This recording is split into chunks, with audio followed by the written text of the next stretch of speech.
안녕하세요. 데디메스입니다. 2022년 3월 7일 오후 9시 37분입니다. 오늘 주제는 나스닥 과거로 되돌림. 그래서 세 가지 이제 토픽을 잡았는데요. 하나는 첫 번째가 이제 나스닥 지수와 기업 채권 수익률의 관계. 두 번째가 주요국가 주가 지수는 이미 2018년으로 되돌림된 상태고요. 그다음 세 번째가 나스닥 선물 지수를 이제 따로 분석해 보겠습니다. 자, 먼저 첫 번째 주제인 나스닥 지수와 기업 채권 수익률의 관계. 많이 들어보셨을 텐데 이제 하이 일드 채권 스프레드라는 게 있어요. 이거는 이제 여기 간단하게 제가 써놨는데 저등급 채권의 수익률에서 만기가 비슷한 우량한 국채 수익률, 아무래도 이제 우량한 국채 수익률이 더 낮겠죠. 저등급이면 수익률을 더 높아야겠죠. 하이 리스크니까. 두 개의 차, 예를 들면 이제 5%고 저등급짜리가, 그 다음에 이제 국채 수익률이 2%다. 그러면 이제 하이힐드 채권 스프레드는 이제 3% 이렇게 됩니다. 그 다음에 이거는 이제 하이힐드 말고도 우량주, 그러니까 우량주 이제 채권 수익률도 있고요. 우량주니까 이제 AAA 이런 식으로 이제 채권 수익률이 있습니다. 나중에 티커는 한번 찾아보시면 되고 제가 이제 보여드릴 테니까. 자, 간단히 설명됐으니까 하이힐드. 그러면 하이힐드 채권 스프레드는 높으면 높을수록 안 좋다. 물론 이제 상대적인 거죠. 높을수록 안 좋다. 자, 맨 위가 이제 나스닥입니다. 다 주봉으로 제가 세팅을 했고요. 맨 위가 나스닥 종합지수로 했습니다. 그 다음에 두 번째가 이제 요게 이제 쉽게 얘기하면 이제 AA 등급.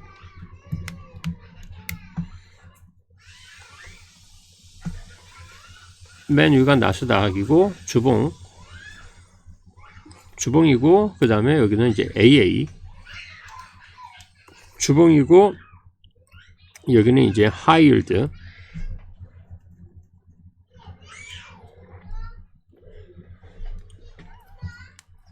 그러니까 하이힐드 이 정도면은 이제 거의 이제 정크 거의 쓰레기죠, 쓰레기. 우리가 쉽게 얘기하면 이제 쓰레기라는 표현을 쓰는 것이고. 자, 이제 한번 보시겠습니다. 그러면 먼저 볼 부분은 현재 위치를 한번 보겠습니다. 여기 두 번째 거 AA 현재 위치가 이 동그라미 되어 있죠. 이렇게. 그 다음에 현재 위치가 대략 한 중간값 정도 되는 것 같아요. 지금 역사적으로 1997년부터니까.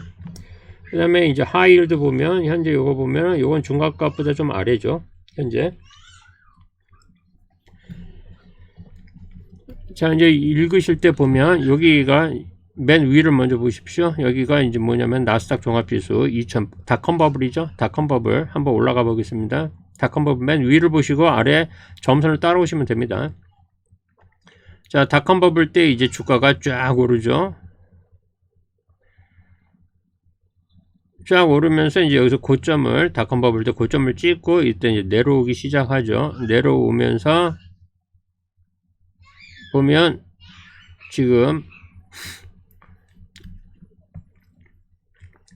그 이제 스프레드가 그러니까 이제 이 두 번째 건 우량 기업인데도 불구하고 어떻게 되죠? 스프레드가 높아지죠.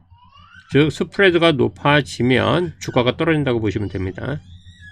자, 여기는 이제 여기도 이제 스프레드가 높아지면서 주가가 이제 떨어지죠. 그래서 이제 거의 바닥을 찍었네요. 그 다음에 이제 스프레드가 이제 낮아지면서 이제 나스닥은 이제 상승을 하고 있는 거죠. 그 다음에 다시 이때가 이제 언제냐면 2008년 제가 굉장히 관심을 갖는 게 2008년이거든요. 자, 2008년부터 이제 2007년부터 자, 스프레드가 계속 높아지고 있습니다. 그러면서 주가는 이때 어마어마한 이제 하락을 하고 있는 거죠. 특히 나스닥은 차트가 좀 이렇게 봐서 여기에 하락폭이 좀 적어 보이는데 굉장히 큰 겁니다. 나스닥이요. 이때 2008년도가 거의 50% 정도, 50% 이상의 하락을 한 시기예요. 여기서부터. 이때가 지금으로 치면 이제 크림 전쟁이 있었을 때고, 러시아 크림 전쟁 합병했을 때고, 지금은 이제 우크라이나 사태가 있는 거죠. 우크라이나 전쟁이죠. 자, 그 다음에 이제 여기서 보시면,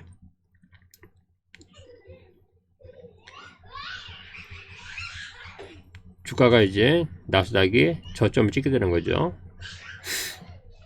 그래서 지금 여기서 보시면 스프레드가 높아진다라는 거, 그러니까 상대적인 거니까 어떤 기준점보다 이제 높아지기 시작할 때는 이제 그때부터 주가는 이제 곤두박질 친다라는 거고, 그렇다면 그 이제 어떤 시점이라는 거는 그래서 우리가 크게 보면 2000년 닷컴 버블, 그 다음에 2008년, 그 다음에 2018년, 그 다음에 코로나 2020년 코로나 때, 현재가 이제 그 시기가 이제 물려 있는 거죠. 현재가. 물론 이제 그 중간중간에도 이제 뭐 하락하실 때는 있습니다. 제가 이제 주로 관심을 갖는 거는 2000년, 그 다음에 2008년, 그 다음에 2018년, 그 다음에 2020년. 자, 그 무렵을 보면 이제 이렇게 바닥을 찍죠. 나스닥은. 자, 그 다음에 이제 2008년으로 갑니다. 2008년이, 지금 2008년 본 거고 2018년으로 갈게요. 2018년 때 보면은 이제 여기서 보면 2018년 때는 뭐 그다지 뭐가 없었습니다. 근데 이제 끝머리 때, 자, 여기서 보면은 이제 올라가죠. 스프레드가 이제 여기서 올라가죠. 요 구간이고, 요거는 하이힐드고, 그 다음에 요거는 이제 AA, 애플 같은 이제 굉장히 우량한 그 이제 회사죠. 그게 올라가도 이런 우량한 회사들이 또 올라가면 그 이자에 이제 수익률에 이자죠, 이자.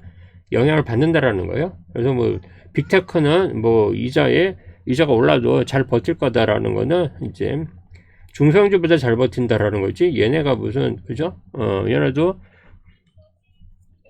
한계는 있는 거죠.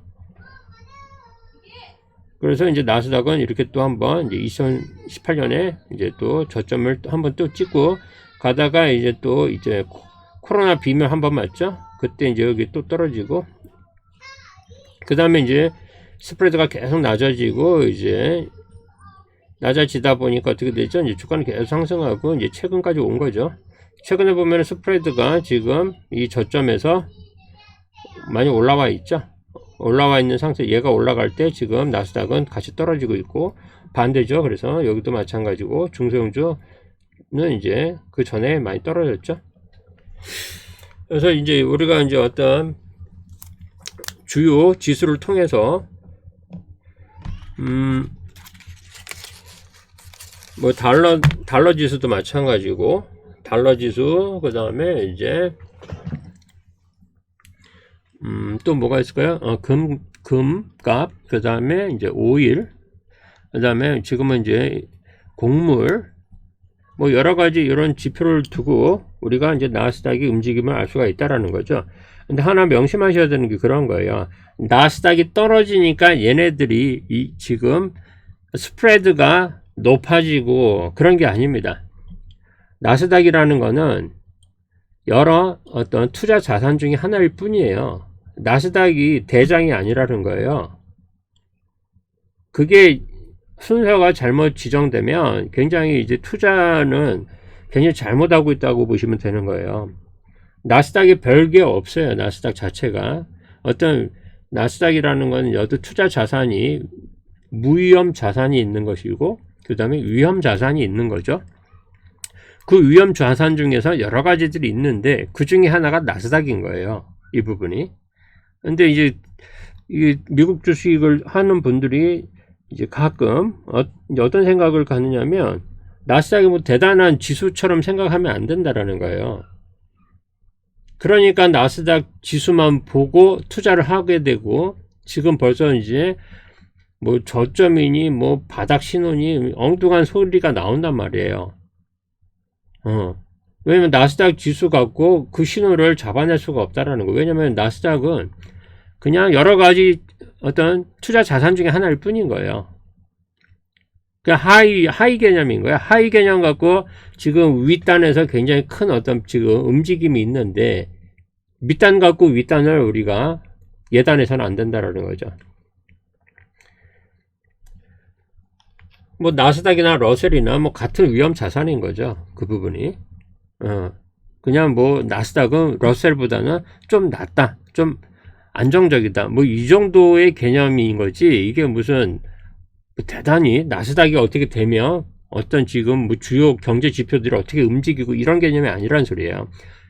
거꾸로 얘기하면 여러 투자 자산들이 있는데 연준의 입장에서 미국 정부의 입장에서는 나스닥은 죽여버릴 수도 있다라는 거예요. 일정 기간 동안. 왜? 이건 여러 가지 자산 중에 하나일 뿐이니까.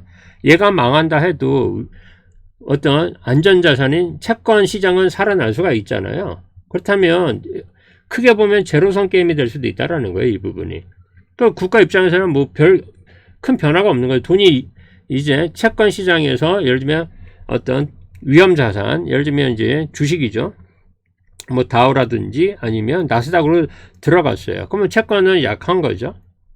그러면 큰 파이로 보면 전체 미국의 전체적인 자산을 보면 뭐 여기 이동의 개념인 거지. 이게 뭐 미국 경제가 어떻게 되는 건 아니라는 거죠. 예를 들면 뭐 미국 투자 시장이 여기 나스닥이 지금보다 뭐 50% 꼬라박는다 해도 뭐 미국에서는 그게 뭐 자산이 어떻게 되는 건 아닌 거죠. 다만 이제 위험 자산에 투자했던 분들은 데미지를 크게 가는 것이고 이게 그러니까 좀 그런 균형적인 관점을 갖지 않으면 설마 이렇게까지 떨굴까? 뭐 이제 그런 생각을 할 수 있다라는 거. 이러면 미국 경제가 휘청거리지 않을까? 저는 지금 절대 그렇게 보질 않아요. 그 부분이. 지금부터 뭐 한 50% 꼬라박는다 해도 무슨 미국 경제가 뭐 이 투자 시장 때문에 망하고 그러지는 않죠. 이 부분이. 그리고 뭐 다시 이제 일어날 거니까 그 정도 되면 뭐 저점 매수자들 엄청 생길 거니까 전 세계적으로. 예. 그래서 이 투자 시장 볼 때는 좀 그런 개념을 구분하셔라. 이 부분이. 나스닥은 여러 개 중에 하나일 뿐이다. 나스닥이 대장이 아니라는 거예요. 나스닥은 그냥 그 쫄개들 중에 하나일 뿐이다. 그런 식으로 좀 바라보면 좀 투자가 좀 더 쉬워질 수 있습니다. 이 부분이.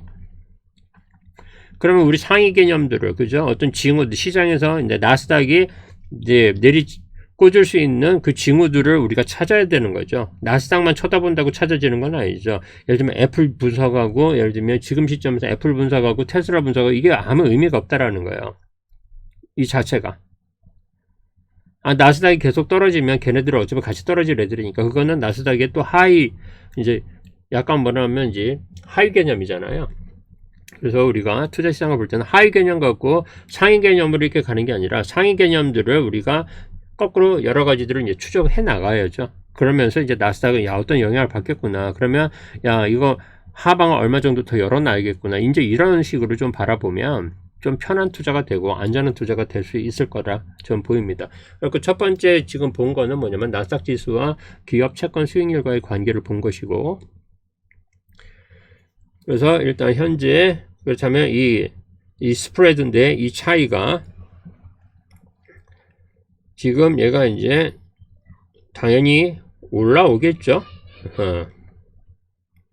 이게 만약에 이제 올라오면 우리가 이제 코로나 때, 그 다음에 이제 또 우리가 볼 부분은 이제 2018년 요때 이제 올라오잖아요. 그래서 2018년 때 올라왔을 때 어떤 충격과 그 다음에 코로나 때 되게 짧은 충격이었고, 그 다음에 또 한 번은 이제 2008년은 좀 길게 갔습니다. 2008년에 이 길게 간 이 충격. 그 다음에 닷컴 버블 때도 마찬가지고. 그래서 우리가 이제 과거를 돌이켜 보는 거죠. 어차피 역사는 반복이 되기 때문에 투자 시장도 마찬가지로 반복이 됩니다. 계속. 첫 번째 주제는 여기서 끝냈습니다. 그래서 지금 현재 위험한 구간이다. 자, 이제 두 번째는 뭘 볼 거냐면요. 두 번째는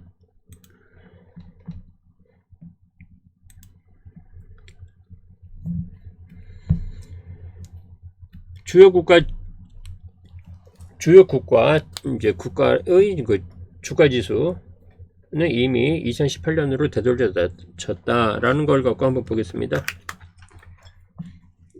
아무래도 이제 우리가 이제 한국인이기 때문에 일단 코스피 떴고요.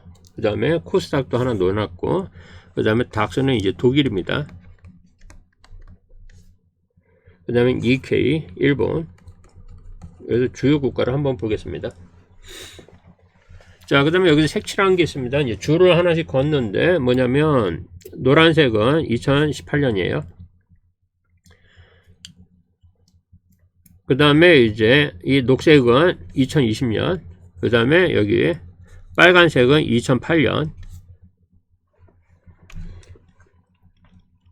현재 이제 코스피 먼저 보게 되면 코스피는 지금 현재 조금만 더 이제 어차피 코스피도 지금 이제 대세 하락이기 때문에 하락장이기 때문에 2018년에 거의 이제 그때 고점에 이제 와 있네요.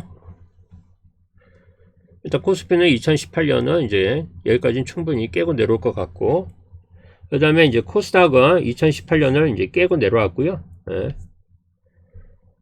코스닥은 2018년 일단 깼고, 자, 그 다음에 지금 코스피는 거기 살짝 위에 있습니다.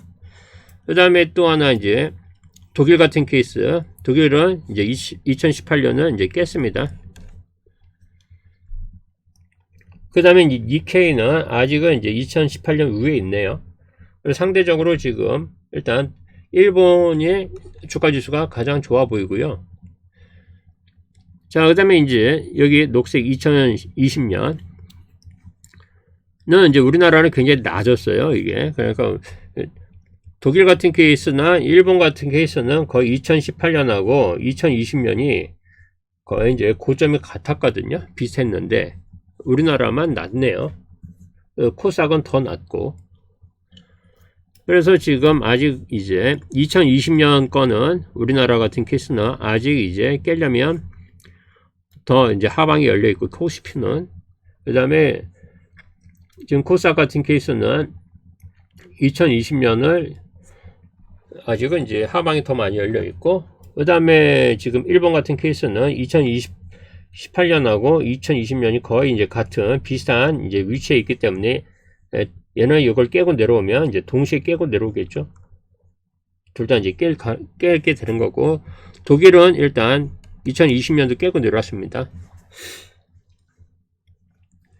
그 다음에 이제 마지막 남은 게 2008년인데, 2008년. 우리나라 같은 케이스는 2008년을 이제 아직은 이제 못 깼죠.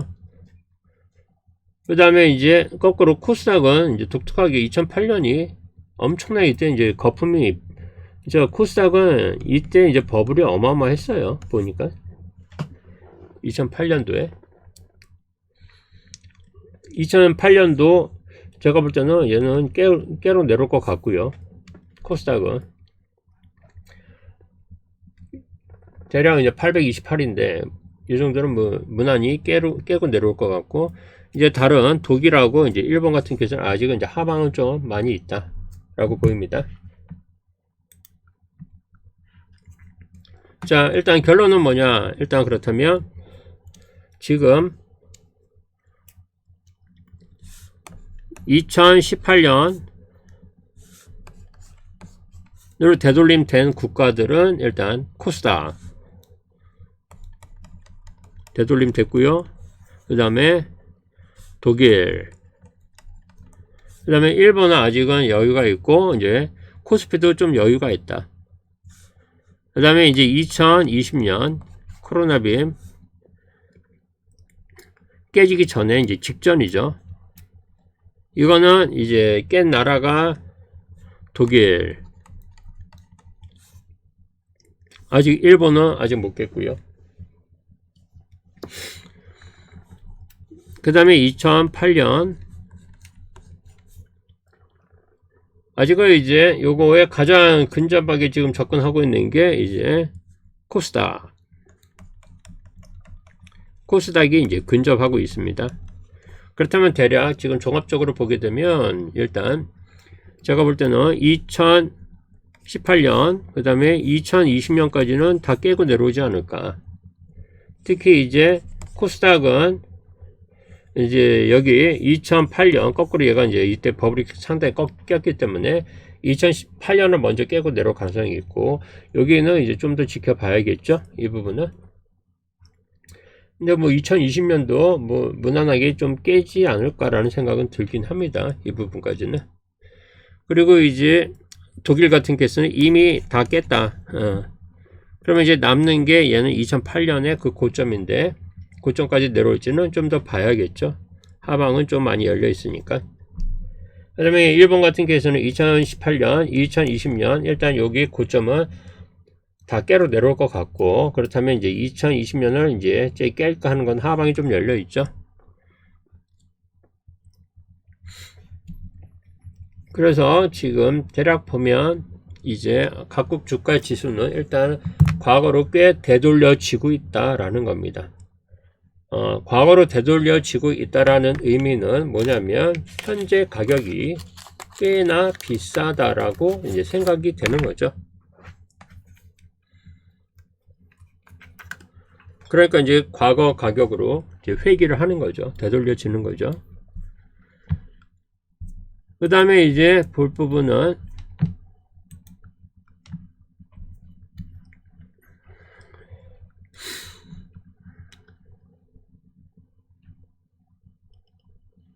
이제 세 번째 나스닥 선물 지수를 분석해 보겠습니다.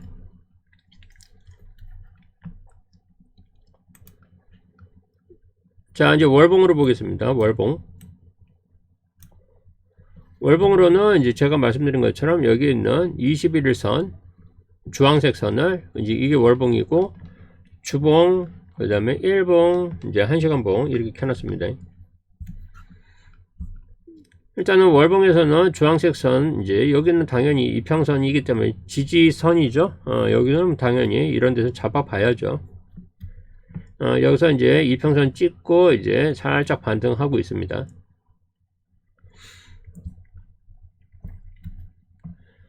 그러면서 이제 이번 달이야 뭐 지금 이제 뭐 7일밖에 안 지났으니까 이제 봉이 완성되려면 이제 거의 20일 이상이 더 있어야 되니까 한 4분의 1 정도 이제 좀 지난 거죠. 그래서 좀 지켜봐야 되는 거고. 근데 일단은 여기는 이제 주황색 선은 다시 이제 터치하러 제가 이제 가능성이 높다 했죠. 이렇게 되면 이렇게 밑꼬리가 길다 해도 이런 거는 이제 터치하러 올 가능성이 높기 때문에, 그래서 지금 이번 달은 벌써 주황색 선 21일선을 일단 터치를 했다. 터치를 했으니 여기서 이제 지지를 받느냐 아니면 밑으로 이제 내리꽂느냐는 이제 다시 이제 지켜봐야 되겠죠. 현재 분위기상 그죠? 내려올 가능성이 더 높죠. 그 다음에 이제 주봉으로 보게 되면, 주봉은 여기 있는 200일선 한번 찍었었는데, 여기 있는 100일선이죠. 100일선. 여기 이제 100일선이니까 100일선을 찍고 반등했는데, 거기서 이제 계속 눌려갖고 여기까지 온 거죠. 이제 여기 이제 밑꼬리가 길고 이렇게 쭉 있으니까 여기서 이제 V자 반등 나온다라고 했던 분들도 있나 봐요. 그렇게 뭐 간단하지는 않죠. 그래서 이런 거는 지금 밀렸다. 이제 지난주에 밀렸고, 이번 주는 이제 오늘이 첫날이냐, 주봉이 첫날이니까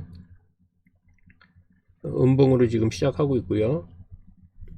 더 지켜봐야 되는 거고, 그렇다면 다시 얘는 여기 있는 100일선 한번 다시 이제 터치하느냐 마느냐, 여기까지 밀린다면 이제 그 다음은 뭐겠어요? 이거 깨고 내려온다는 소리겠죠? 그렇다면 여기 있는 200일선으로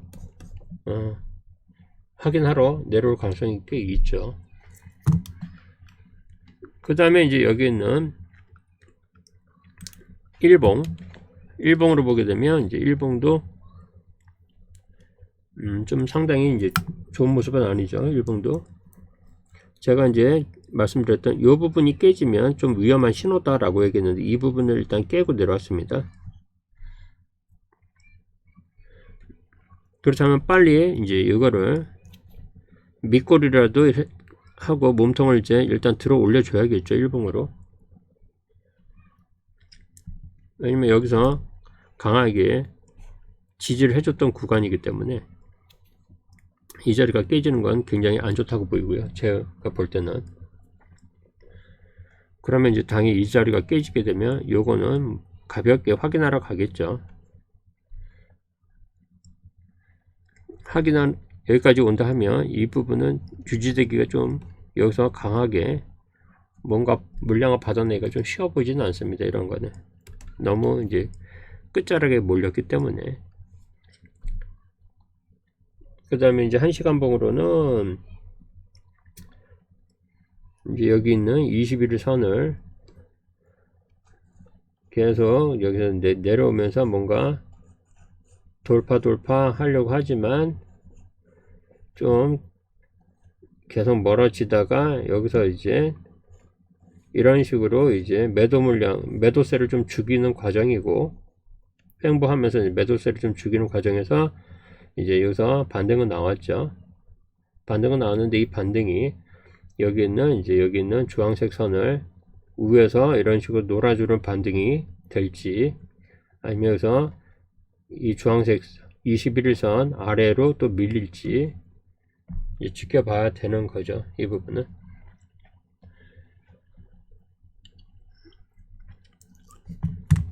그래서 뭐 아직까지도 뭐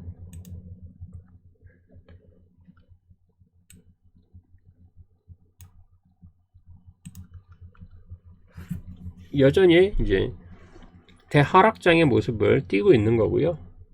이렇다 할 반등의 조짐은 보이진 않고. 그러면 이제 여기서 한번 저걸 보겠습니다. 뭘 볼 거냐면, 얘가 지금 만약에 얘가 이제 다시 여기 주봉입니다. 주봉을 보세요. 주봉에서 만약에 여기서 데드크로스가 나오게 되면 이제 좀 하락이 이제 또 한번 좀 커지게 되겠죠. 데드크로스가 나오게 되면. 거기서 데드크로스가 나온다 하면 이제 여기 있는 일봉에서는 여기 있는 100일선과 200일선에서 드디어 여기서도 이제 데드크로스 이제 나올 가능성이 또 있고요. 만약에 저기서 데드크로스가 나온다면 월봉에서는 이제 얘를 저는 저점을 또 낮출 거라 봅니다. 그렇다면 이런 하락 추세가 이제 명확한 이제 하락 추세가 이렇게 또 나오겠죠. 그러면서 여기에 있는 이제 50일선을 터치하러 갈 가능성이 높아진다 라고 이제 얘기할 수 있는 거고, 만약에 여기는 50일선을 터치하게 되면 여기 월봉입니다. 월봉 50일선 터치하는 게 이게 대체 어디 정도냐 라고 보면, 주봉으로 봤을 때는 어디일까요? 주봉으로 갔을 때는, 주봉으로 보면 여기 이제 점선이 보이죠? 제가 움직이면 각 차트에 점선이 보이죠? 1시간 봉은 볼 필요는 없습니다. 너무 짧기 때문에. 주봉에서는 200일선 정도 되네요. 200일선. 주봉에서 200일선까지. 그 다음에 이제 일봉에서는 어느 선이냐면 11,000 정도 되네요. 11,000.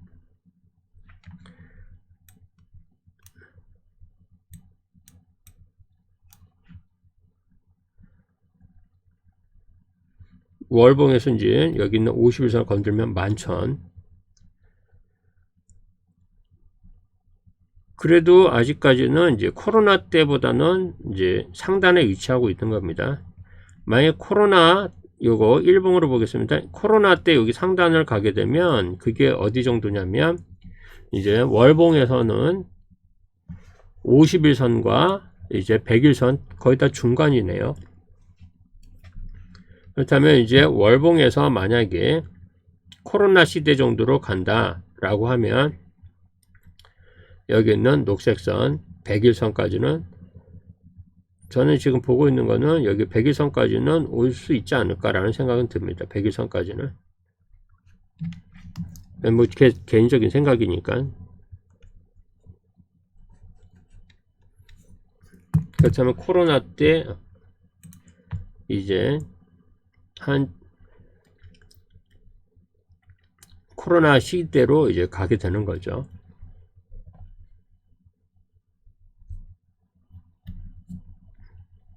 그래서 대략 지금 아직까지도 이제 나스닥은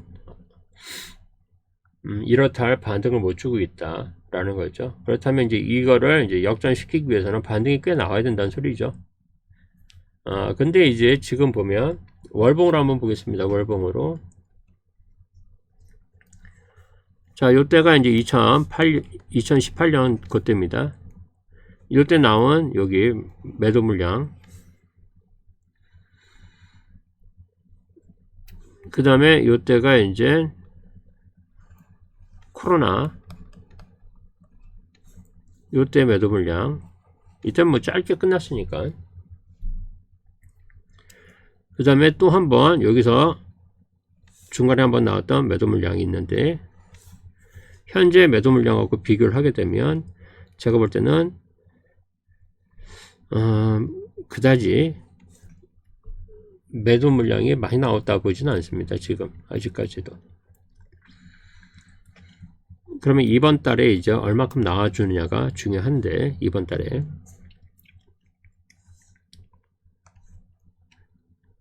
이제 매도 물량이 예를 들면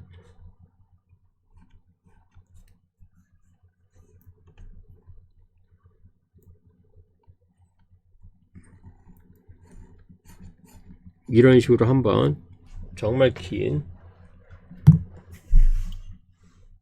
매도세가 이렇게 나오게 되면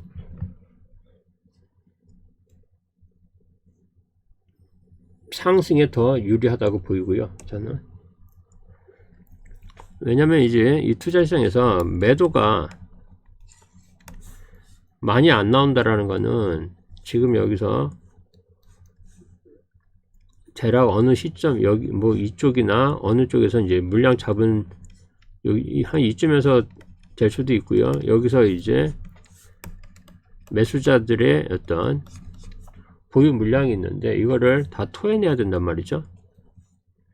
그렇다면 지금 그 물량이 여기도 물량이 꽤 나와 있습니다. 여기 고점에서 요 세 개를 보게 되면 여기 물량이 좀 들어왔죠.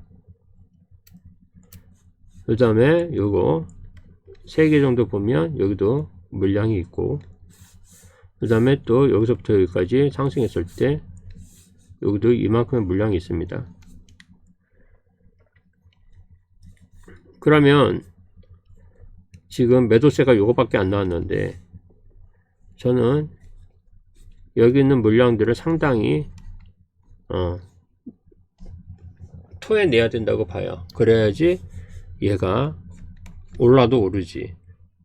지금 이 상태에서는 여기 있는 매수자들 때문에 가격은 오르기가 쉽지 않다라고 보입니다. 그래서 여기 있는 매수자들을 다 패닉셀로 몰아 넣어갖고 물량 던지게 하고, 물량을 누군가 받아야지, 받아주는 이제 그 세력이나 기관들이 있겠죠. 걔네가 이제 받아줘야지 이제 본격적인 다시 큰 상승으로 가지 않을까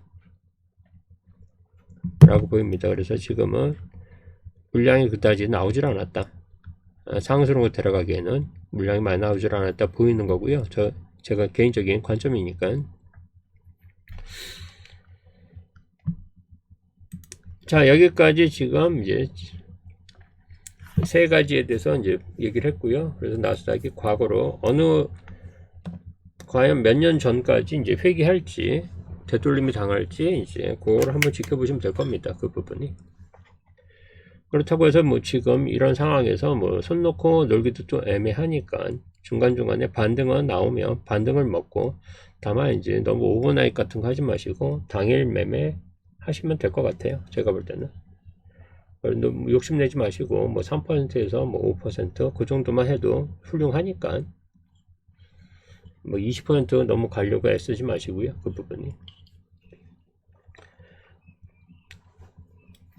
자, 여기까지입니다. 그 다음 혹시 궁금한 거 있으면 댓글로 남겨주시면 되고, 그 다음에 이제 좋아요, 구독, 알람 설정 부탁드리고요. 자, 여기까지입니다. 즐겁고 안전한 투자 하시기 바랍니다. 고맙습니다.